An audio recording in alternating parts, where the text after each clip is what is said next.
Can Shopify stores generate revenue? On Shopify, many people have found success.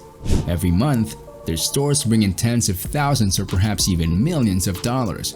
If your online store isn't doing well, Shopify success stories could sound more like fiction than reality.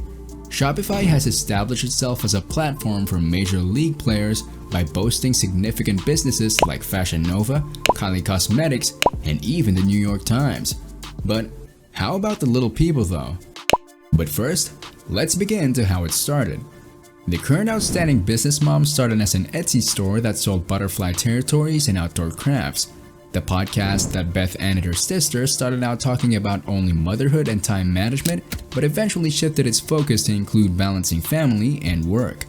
A couple of years later, the two started their podcast and started interviewing other mompreneurs.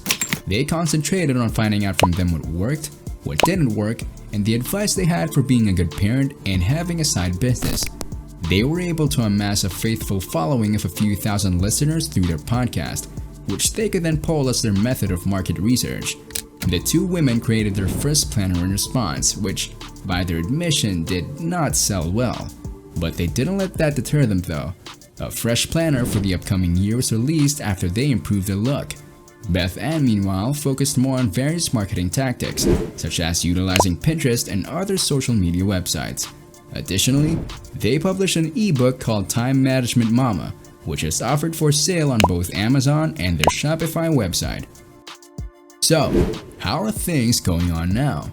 Well, hundreds of thousands of women worldwide now belong to the Brilliant Business Moms Network, and the company itself has flourished greatly. Their Brilliant Life Planner was started with a target revenue of $15,000. They instead made $30,000 in a single month. And as they've grown, they've recruited 3 more incredible mothers for their team and sought out new business opportunities by selling seminars and other digital items. Now you may ask, what worked for them? Well, to build a product that already had a market, Beth Ann and her sister paid attention to what their customers desired. Additionally, working on expanding their email list was, according to Beth Ann, a crucial component of their success story. The great thing about email marketing is that it's practically algorithm-proof. Your email list's contacts are your permanent property and are unaffected by changes to social media sites like Instagram or Pinterest. Nevertheless, Pinterest has also been a very important source of traffic for the company. Furthermore, their private Facebook group was critical in cultivating a sense of community and establishing a closer relationship with their target market. Because of the way you can communicate with your consumer base on Facebook, many Shopify success stories involve it as a significant component. So, would you like to struggle with those women? Tell me in the comment section down below and tell us about your similar experiences. If you're new to our channel, please subscribe and press the bell icon for further updates. Thank you, and we'll see you in the next video.